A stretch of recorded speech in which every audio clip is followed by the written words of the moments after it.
Little Women by Louisa May Alcott. Chapter 20. Confidential.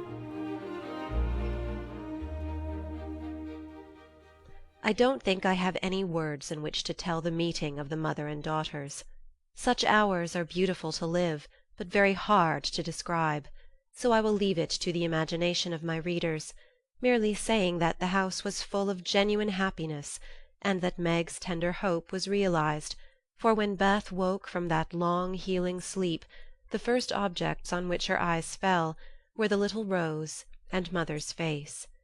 Too weak to wonder at anything, she only smiled and nestled close in the loving arms about her, feeling that the hungry longing was satisfied at last.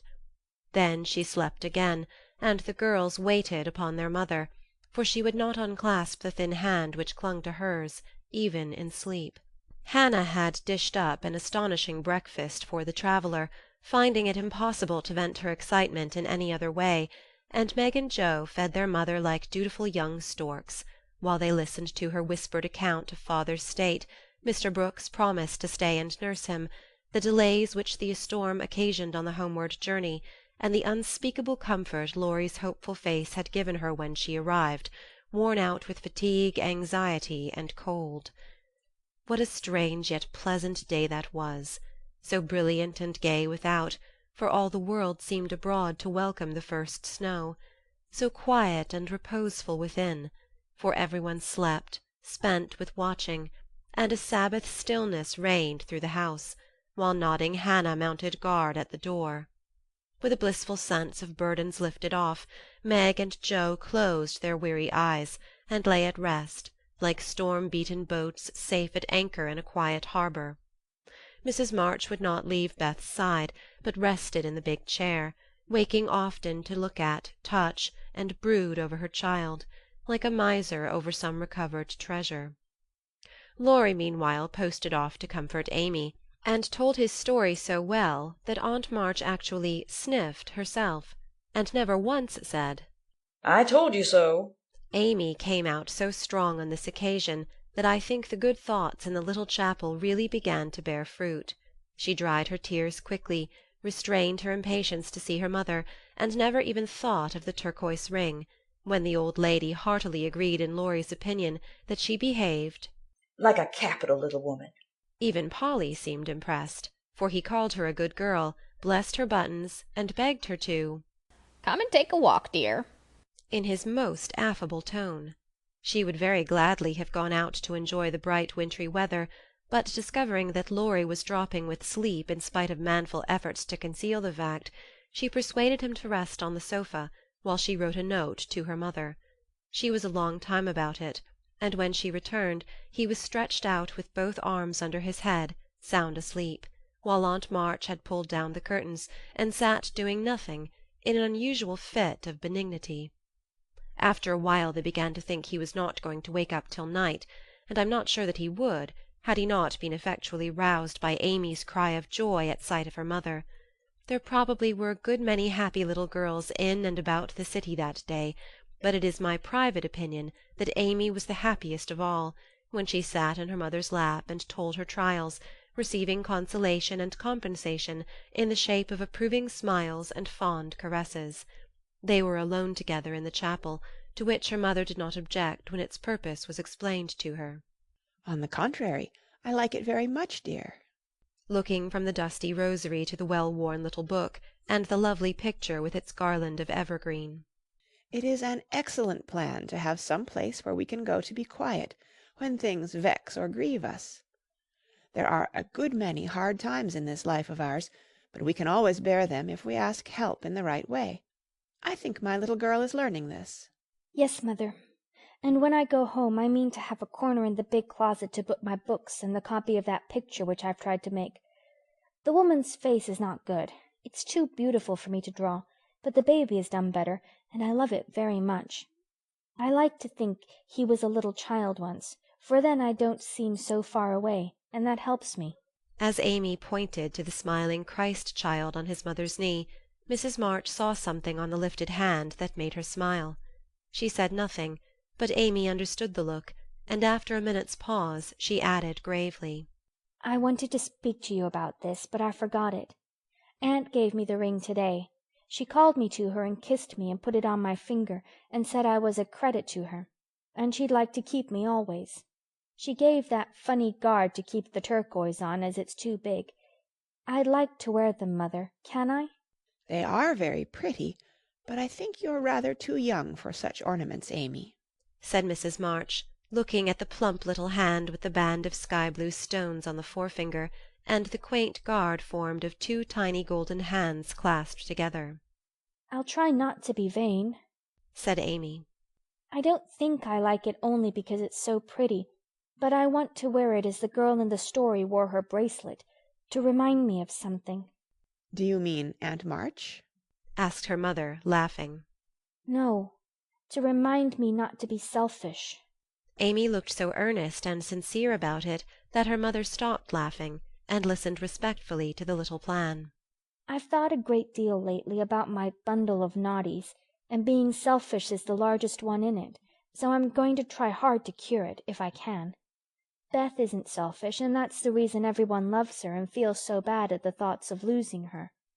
People wouldn't feel so bad about me if I was sick, and I don't deserve to have them, but I'd like to be loved and missed by a great many friends, so I'm going to try and be like Beth all I can. I'm apt to forget my resolutions, but if I had something always about me to remind me, I guess I should do better. May we try this way? Yes, but I have more faith in the corner of the big closet. Wear your ring, dear, and do your best. I think you will prosper, for the sincere wish to be good is half the battle. Now I must go back to Beth. Keep up your heart, little daughter, and we will soon have you home again. That evening, while Meg was writing to her father to report the traveller's safe arrival, Jo slipped upstairs to Beth's room, and finding her mother in her usual place, stood a minute twisting her fingers in her hair, with a worried gesture and an undecided look. What is it, dearie? asked Mrs. March, holding out her hand, with a face which invited confidence. I want to tell you something, Mother. About Meg? How quickly you guessed. Yes, it's about her, and though it's a little thing, it fidgets me. Beth is asleep. Speak low and tell me all about it. That Moffatt hasn't been here, I hope? asked Mrs. March rather sharply. No, I should have shut the door in his face if he had, said Jo, settling herself on the floor at her mother's feet.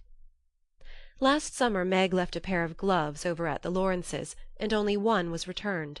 We forgot about it till Teddy told me that Mr. Brooke owned that he liked Meg but didn't dare say so, she was so young and he so poor. Now isn't it a dreadful state of things? Do you think Meg cares for him? asked Mrs. March, with an anxious look. Mercy me! I don't know anything about love and such nonsense, cried Jo, with a funny mixture of interest and contempt.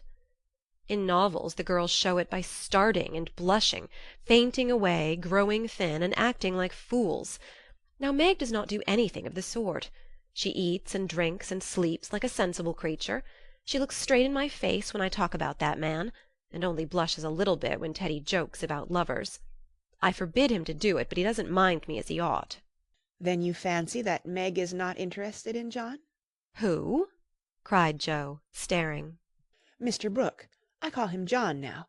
We fell into the way of doing so at the hospital, and he likes it. Oh, dear, I know you'll take his part. He's been good to father, and you won't send him away, but let Meg marry him if she wants to. Mean thing, to go petting papa and helping you, just to wheedle you into liking him. And Jo pulled her hair again with a wrathful tweak. My dear, don't get angry about it, and I will tell you how it happened. John went with me at Mr. Lawrence's request, and was so devoted to poor father that we couldn't help getting fond of him. He was perfectly open and honourable about Meg, for he told us he loved her, but would earn a comfortable home before he asked her to marry him. He only wanted our leave to love her and work for her, and the right to make her love him if he could. He is a truly excellent young man, and we could not refuse to listen to him. But I will not consent to Meg's engaging herself so young. Of course not. It would be idiotic. I knew there was mischief brewing. I felt it, and now it's worse than I imagined. I just wish I could marry Meg myself and keep her safe in the family. This odd arrangement made Mrs. March smile, but she said gravely, "Joe, I confide in you, and don't wish you to say anything to Meg yet. When John comes back and I see them together, I can judge better of her feelings toward him." "She'll see those handsome eyes that she talks about, and then it will be all up with her. She's got such a soft heart, it will melt like butter in the sun if anyone looks sentimentally at her. She read the short reports he sent more than she did your letters, and pinched me when I spoke of it, and likes brown eyes, and doesn't think John an ugly name, and she'll go and fall in love, and there's an end of peace and fun and cosy times together. I see it all. They'll go lovering around the house, and we shall have to dodge. Meg will be absorbed and no good to me any more. Brooke will scratch up a fortune somehow, carry her off, and make a hole in the family, and I shall break my heart, and everything will be abominably uncomfortable. Oh, dear me! Why weren't we all boys? Then there wouldn't be any bother." Jo leaned her chin on her knees in a disconsolate attitude, and shook her fist at the reprehensible John. Mrs. March sighed, and Jo looked up with an air of relief. "You don't like it, mother? I'm glad of it. Let's send him about his business, and not tell Meg a word of it, but all be happy together as we always have been." "I did wrong to sigh, Joe. It is natural and right you should all go to homes of your own in time, but I do want to keep my girls as long as I can, and I am sorry that this happened so soon, for Meg is only 17, and it will be some years before John can make a home for her. Your father and I have agreed that she shall not bind herself in any way, nor be married before 20. If she and John love one another, they can wait, and test the love by doing so. She is conscientious, and I have no fear of her treating him unkindly. My pretty, tender-hearted girl, I hope things will go happily with her." "Hadn't you rather have her marry a rich man?" asked Jo, as her mother's voice faltered a little over the last words. "Money is a good and useful thing, Joe, and I hope my girls will never feel the need of it too bitterly, nor be tempted by too much. I should like to know that John was firmly established in some good business, which gave him an income large enough to keep free from debt and make Meg comfortable. I'm not ambitious for a splendid fortune, a fashionable position, or a great name for my girls. If rank and money come with love and virtue also, I should accept them gratefully, and enjoy your good fortune, but I know by experience how much genuine happiness can be had in a plain little house where the daily bread is earned, and some privations give sweetness to the few pleasures. I am content to see Meg begin humbly, for if I am not mistaken, she will be rich in the possession of a good man's heart, and that is better than a fortune." "I understand, mother, and quite agree. But I'm disappointed about Meg, for I'd planned to have her marry Teddy by and by and sit in the lap of luxury all her days. Wouldn't it be nice?" asked Jo, looking up with a brighter face. "He is younger than she, you know," began Mrs. March, but Jo broke in. "Only a little. He's old for his age, and tall, and can be quite grown up in his manners if he likes. Then he's rich and generous and good, and loves us all, and I say it's a pity my plan is spoiled." "I'm afraid Laurie is hardly grown up enough for Meg, and altogether too much of a weathercock just now for anyone to depend on. Don't make plans, Joe, but let time and their own hearts mate your friends. We can't meddle safely in such matters, and had better not get romantic rubbish, as you call it, into our heads, lest it spoil our friendship." "Well, I won't. But I hate to see things going all criss-cross and getting snarled up, when a pull here and a snip there would straighten it out. I wish wearing flat-irons on our heads would keep us from growing up. But buds will be roses, and kittens cats. More's the pity." "What's that about flat-irons and cats?" asked Meg, as she crept into the room with the finished letter in her hand. "Only one of my stupid speeches. I'm going to bed. Come, Peggy," said Jo, unfolding herself like an animated puzzle. "Quite right, and beautifully written. Please add that I send my love to John," said Mrs. March, as she glanced over the letter and gave it back. "Do you call him John?" asked Meg, smiling, with her innocent eyes looking down into her mother's. "Yes, he has been like a son to us, and we are very fond of him," replied Mrs. March, returning the look with a keen one. "I'm glad of that. He is so lonely. Good night, mother dear. It is so inexpressibly comfortable to have you here.